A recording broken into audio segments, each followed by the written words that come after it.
From the headquarters of Televisa English in Quito, Ecuador, this is From the South, and I am Soini Gray.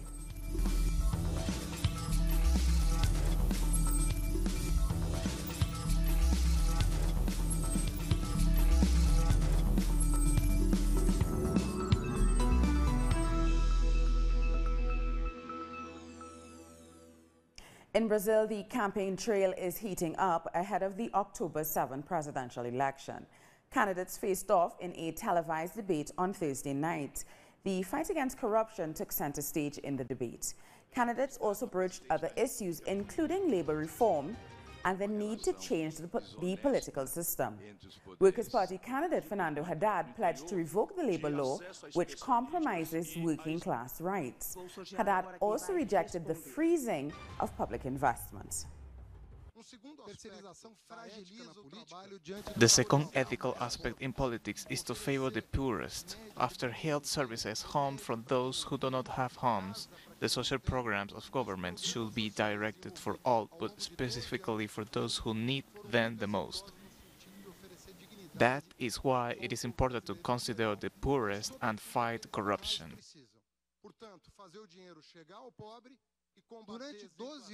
For 12 years of democratic stability, we generated 20 million of jobs in 12 years. The government of the PSDB president admitted last week that against his own convictions, he sabotaged the country, not just the government, but his country, generating the crisis in which we are in today. On October 6th, the people will vote again. The first-time candidate for the Socialism and Liberty Party and leader of the homeless workers movement, Guilherme Bolos, also spoke about Brazil's inequality. No family without a house, no workers without food and rights. Social equality essential for any country. Brazil is not only living an economic crisis, not only a political crisis, but it also lives a moral crisis where ethical values are the center that guides politics and life. We have to restore this, not only with words, it is necessary to do so with actions. There is a need for deep political reform in Brazil. We must face the truth that the public power is being held hostage by private interests, which are manifested in electoral campaigns through economic interests, businessmen, bankers, agricultural business, finances, elections, campaigns, and then come to collect favors. That is something we must end. Our correspondent Andre Vieira brings us more from Rio de Janeiro. With just over 2 weeks to go until the general elections here in Brazil on the 7th of October, the candidates are stepping up their campaigns. Fernando Haddad, the presidential candidate of the Workers' Party, or PT, the candidate backed by Lula da Silva, is campaigning hard in Sao Paulo, Brazil's most populous state, with the largest concentration of votes. Haddad has the big challenge of letting people know that he is Lula's candidate and of getting them to transfer to him the voting intentions that Lula had before and which made him the favorite to win. Haddad is standing alongside Manuela Dávila of the Communist Party of Brazil as his running mate for vice president. Recent polls show Haddad consolidating his second place. On Wednesday, the pollster Datafolha published a poll which gave Haddad 16% of the vote, behind the far-right candidate Jair Bolsonaro with 28%. But Bolsonaro is also the candidate who has the highest rejection rate of voters who say they will never vote for him. For example, a poll by Ibope showed that 55% of women in Brazil would never vote for Bolsonaro. On the 29th of this month, a big rally is planned against Bolsonaro with the name Women Against Bolsonaro to reject his sexist and homophobic views. We're also expecting protests in other parts of the world against Bolsonaro, calling for Brazil not to follow this path of the neo-fascist right. Meanwhile, Monica Benicio, the widow of the murdered councilwoman Marielle Franco, has condemned the Brazilian government at the United Nations. Benicio spoke with representatives from the UN's Human Rights Council in Geneva, Switzerland on Wednesday. She condemned the indifference shown by the state towards the murder, which took place in March. Since 6 months later, justice has yet to be served. There are concerns that Colombia's peace process may be impeded now that the government has withdrawn its representatives from peace negotiations with the ELN. More in this report. Prior to the ELN's release of a minor captive, the alleged informant for the National Army, the Colombian government announced the withdrawal of its negotiators from the discussion table. This decision had been taken before August 3rd. That's even before Duque's government took office. The news came as a surprise, especially as negotiations were scheduled to resume.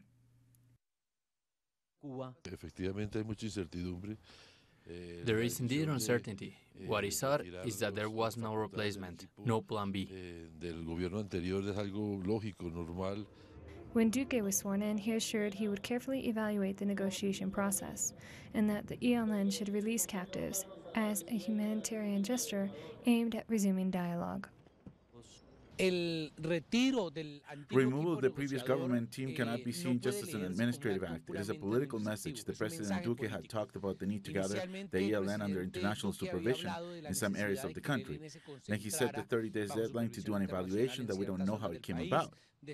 And then makes a series of demands to the ELN as if they haven't been negotiating with the state for years now. The state's divergent views on ELN dialogue will not bring any positive outcome. I think that the call for bilateralism is important. We have to acknowledge that they made a unilateral decision. The government should be careful because it can only do so much before it loses a grip of the situation. Analysts and social organizations say the international community must intervene before President Duque allows further delay to the resumption of peace talks with the ELN. Each year, the International Day of Peace is observed around the world on September 21st. However, this year, the United Nations is hosting a special tribute event in honor of its former Secretary General, the late Kofi Annan. The UN, in its message, says it hopes Mr. Annan's legacy will further inspire people to help create a more peaceful and just world. Annan died on August 18th after a short illness. We'll take a short break now. More news in a minute.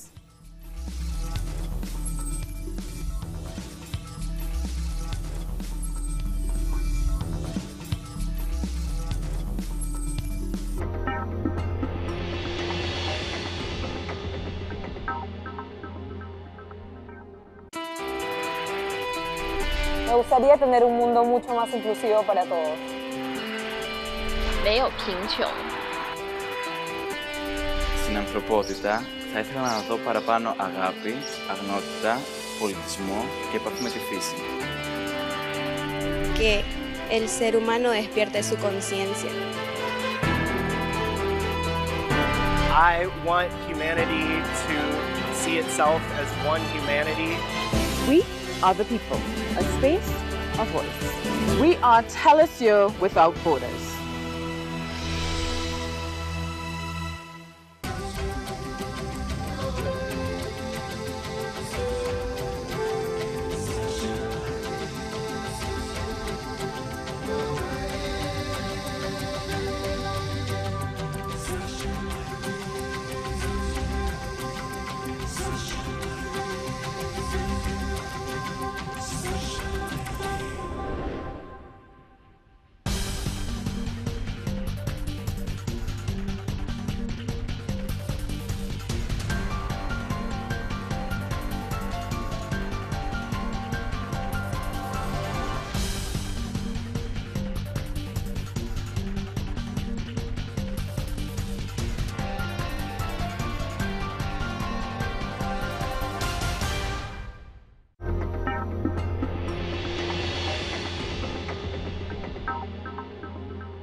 Welcome back. It's been 1 month since Venezuela introduced its new currency, the sovereign bolivar, along with a number of other financial reforms. Our correspondent in Caracas has been out to see how people are dealing with the changes. Here in the Venezuelan capital, people seem pleased with the first month of the new currency, the sovereign bolivar. For this analyst, you can feel the difference in the streets. I think there's more stability and more calm. The fact is that a month and a half or 2 months ago, with the old currency and the old wages, you could buy very little in the street. Now we can see in Sabana Grande and other parts of Caracas, there are more people out in the street. They are buying more, and the whole exchange of goods and services is more dynamic. People point to the greater supply of cash and the increase in purchasing power. Before it was chaos. They give you 10,000 bolivars maximum. We suffer from the lack of cash. You couldn't buy a bus fare, but now at least things are moving again. Shops have adapted to the new money without difficulty. The difference is we are going back to work like we did years ago. It's easier to deal with the money instead of talking about millions of bolivars. I think it's a lot easier. The head of the China National Petroleum Company has been in Venezuela to sign agreements. China has backed the new economic measures. People are well informed about the economic recovery program, and they have a very positive opinion about it. We signed 28 agreements in China to increase oil production, which Venezuela needs so badly. The agreements signed with the People's Republic of China included finance to double Venezuela's oil production by August next year, support for basic industries and new mining projects, improvements in the distribution of medicines, and the launching of a new telecom satellite, the Guaycaipura. The aim is to strengthen the economy and overcome the impact of the economic war that Venezuela has suffered for the last 5 years. Earlier this week, a second flight arrived from Peru with 90 Venezuelan migrants on board as part of the government's return to the homeland plan. One of them was Freddy Chirinos. He lived in Peru for 6 months and says it was the most difficult time of his life. Here's his story. A rainy morning in the state of Miranda, where Freddy Chirinos was reunited with his family after spending 6 months in Peru. He shared the experience with Telesur. For him, it was the beginning of a new era. We are almost at your house. How do you feel? I'm really happy. Very anxious to see my family, my wife. It has been 6 months since I've been abroad. It's time to see his family at last. He told us his 6 months in Peru had been the most difficult in his life. I had some offers from friends who said, "Come, everything is okay here." So I went. I even sold my car so I could go. When I arrived there, the reality was different. The first shock I had was the problem of age. There you have to be less than 30 to get a job. Exploitation at work was part of his experience in Peru. I got a job that started at 8 a.m. and I used to finish at 10 or 11 p.m. at the earliest. They exploited Venezuelans because they paid me $9 while they paid the Peruvians $15. We started at 8 a.m. and we didn't have a fixed time to leave, while they started at 10 a.m. and finished at 6 p.m. So there was abuse against Venezuelans. The unfair campaign by the media against migrants resulted in discrimination against Venezuelans. The Peruvian media is full of xenophobia against Venezuelans. I watched the news and they were talking about a thief, and they say he must have been Venezuelan, when they didn't know. It's not like he was robbing, showing his ID. There's a media war against Venezuelans in Peru. They say they treat us well, but it's not like that. They see women as sex objects, and they see men just as cheap labor. He says there is a lot of false information about the return to the homeland plan, which aims to undermine this initiative by the Venezuelan government. There have been a lot of rumors saying that they have paid us, that we came to the airport, that they took away our passports. But it's not true. I have my passport. I have everything. They have treated us very well. We are amazed by the attention given to us. The bad days have passed for Freddy. Now he's preparing to begin a new life in his own country, which he says he should never have left. In Ecuador, hundreds of workers answered labor unions' calls for nationwide protests on Thursday. The United Workers Front planned to hand-deliver to the president its proposal for economic restructuring. Protesters are registering their frustration with government's austerity measures, including reduced fuel subsidies, which will see a rise in fuel costs. And with no increases in salaries, workers would have very little purchasing power. They're demanding changes to what they say is the authoritarian approach of those in power. Today, we, the Ecuadorian working people, across social sectors, have taken the main streets of the country to tell President Moreno that it is time to rectify the economic measures because they are hurting the popular economy of the country. Workers who took part in the nationwide demonstration say they feel disenfranchised. They don't condone the poor's debt, but the rich are condoned. We, the working class, are not condoned. We are demanding equality for everyone. Unions are also proposing that the new anti-corruption law is enforced. They're calling for the Assembly to take control and legislate. We want to make clear our rejection of the Lenin Moreno economic measures. It affects the poor man's pockets. We have made our proposals, but they haven't yet been acknowledged. The system must ensure that there are checks and balances against corruption. It must be weeded out at all levels. Labor unions say they remain hopeful that consideration will be given to their recommendations. They say their aim is to move the country forward in the best interests of all, especially those who labor every day to ensure productivity. Pensioners in Argentina have been protesting outside Congress against the government's economic policies. The demonstrators are marking Pensioners Day actually by demanding that lawmakers treat the issues facing the sector as a crisis. They say the cuts agreed to between President Mauricio Macri and the International Monetary Fund are making their lives impossible. Our correspondent in Buenos Aires, Edgardo Esteban, was at the protest. The pensioners have been holding an important demonstration, both to celebrate their day and to reflect on the very difficult situation here. With this economic crisis that's hitting the entire population very hard, pensioners are among the worst affected because of the benefits they have lost. As a result of the pension reform approved by the government majority in Congress last December that took away $5 million, supposedly, it was to go to the provincial governments, but they got rid of free medicines and other social and health benefits. At the same time, the increase in pensions is not enough to keep up with inflation. Even though that's supposed to be guaranteed by law, President Mauricio Macri is not respecting it. So it's a complicated situation which people are confronting here in the front of Congress on a day that was meant to be a celebration, but it's now one reflection on the struggle ahead to achieve a decent old age in Argentina. We thank Edgardo Esteban for that report. Human traffickers worldwide are increasingly using social media to target teenagers. That's why campaigners in Bolivia are spreading awareness about this emerging trend. Students and their parents are on the front lines of the campaign. They're hopeful that more young people will come on board the fight, since young women and girls are the main targets.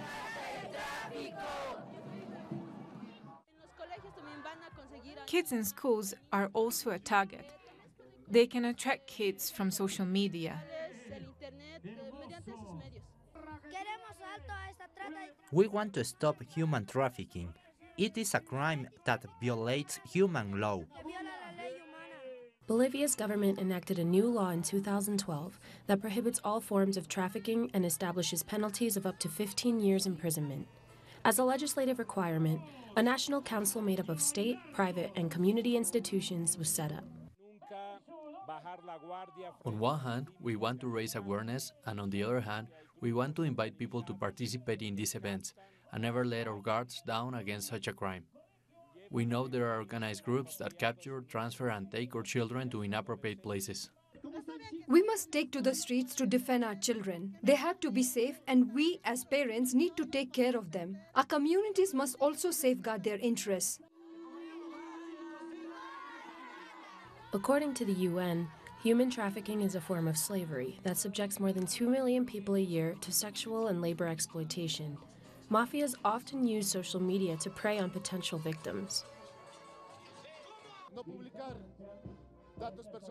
Do not publish personal information on social media, whether it's Facebook, Twitter, Instagram, or provocative pictures. Do not friend unknown people giving them personal information.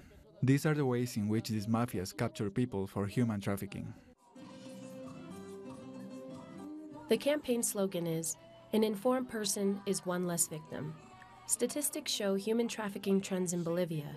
In 2016, there were more than 400 cases. In 2017, 300. And in the first 6 months of this year, 196 cases have been recorded. In Mexico, student protests over the disappearance of 43 students 4 years ago turned violent. The protesters threw Molotov cocktails at the army headquarters in Iguala, where the students from Ayotzinapa were last seen. The government says they were killed and incinerated by a drug gang, but the families and supporters of the students have repeatedly rejected that version of events. They suspect the army was involved.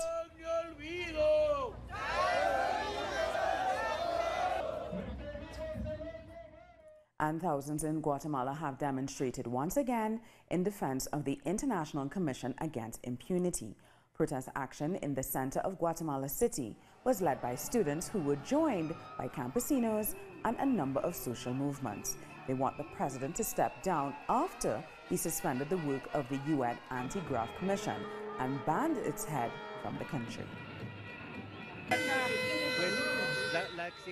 The demand is the resignation of President Jimmy Morales because the people, organizations and communities have really realized that he has become the spokesman for the corruption and impunity of this country. He ignores the needs of the people, acts in his own interest. He gained power by sheer luck. He deceived the people of Guatemala because they voted for him, believing that he was the better option. Now, what we are witnessing is a situation that could possibly be a coup. And what happens is that the country's democracy, constitutional guarantees, and human rights are in danger. And it's not just about Jimmy Morales, it's about that block of impunity around both the executive power and the Congress, which with their actions are seeking to guarantee impunity. We'll take another short break now. World news in a few.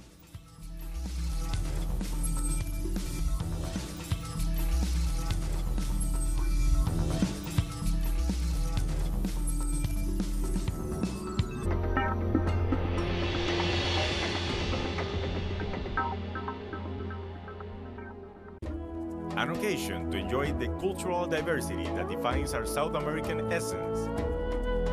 Come along to find out the story behind these personalities, traditions, and artistic expressions that unite us as a whole. Real Lives. Saturdays, only on Telesur. With developing events being presented through analysis. Our coverage transcends borders. With renowned journalist Walter Martinez. Salud amigos, tripulantes de nuestra querida, contaminada y única nave espacial. Dossier. Weekdays. Only on Telesur. Y ponga usted las cámaras, señor director.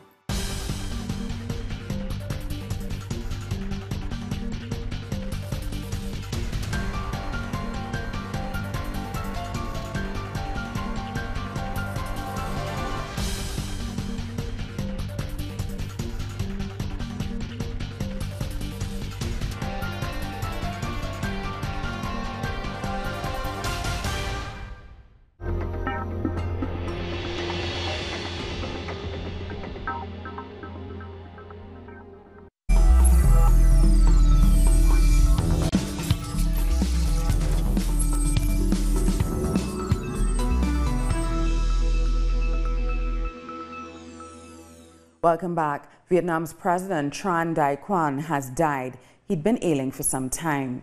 The 61-year-old premier had been warded at a military hospital in Hanoi.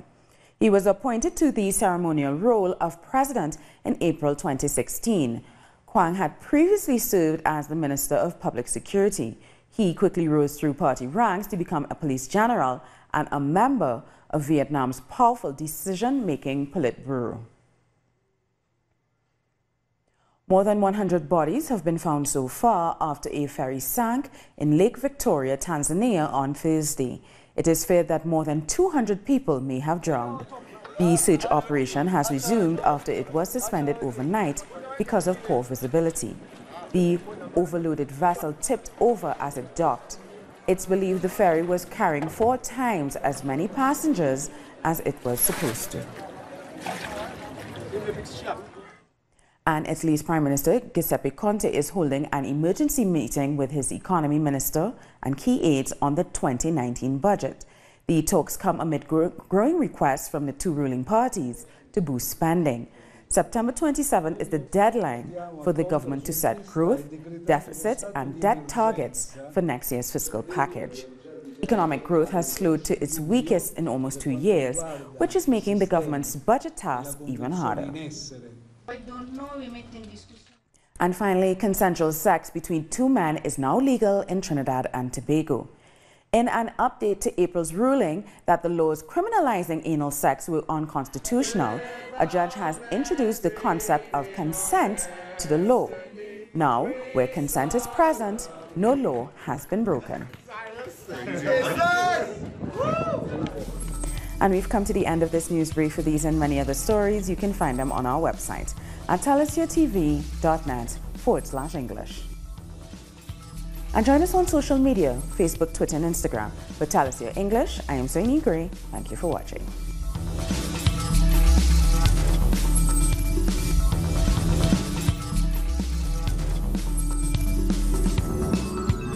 Telesur brings you special interviews with social and political personalities. Monday, from Washington. Tuesday, from Mexico. Wednesday, from Caracas. Thursday, from Quito. Friday, from Havana. Analysis about our continent's reality. Weekdays, only on Telesur.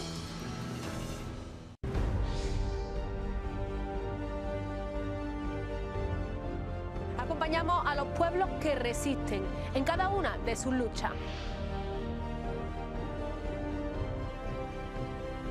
Somos esa ventana que se abre para visibilizarlos entre fronteras.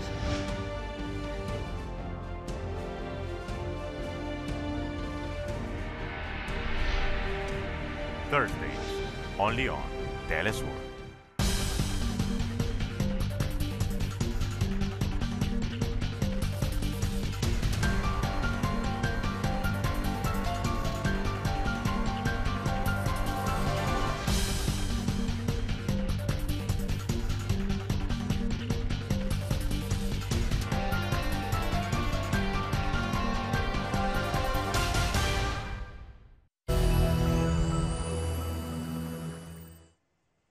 You're watching Telesur English. I am Soini Gray, and these are the headlines at this hour.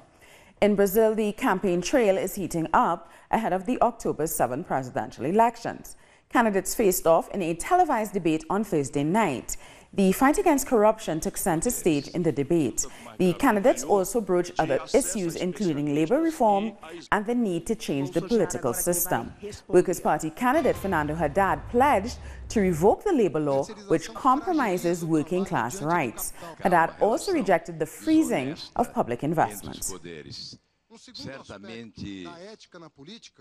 The second ethical aspect in politics is to favor the poorest. After health services home from those who do not have homes, the social programs of government should be directed for all, but specifically for those who need them the most. That is why it is important to consider the poorest and fight corruption.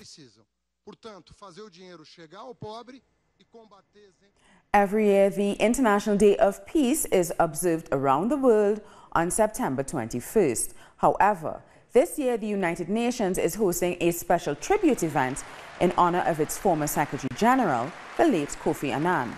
The UN in its message says it hopes Mr. Annan's legacy will further inspire people to help create a more powerful, peaceful, and just world. Annan died August 18th after a short illness. More than 100 bodies have been found so far after a ferry sank in Lake Victoria, Tanzania on Thursday. It is feared that more than 200 people may have drowned. The search operation has resumed after it was suspended overnight because of poor visibility. The overloaded vessel tipped over as it docked. It's believed the ferry was carrying 4 times as many passengers it was supposed to. And those are the headlines at this hour. For these and more stories, go to our website at televisedtv.net/English.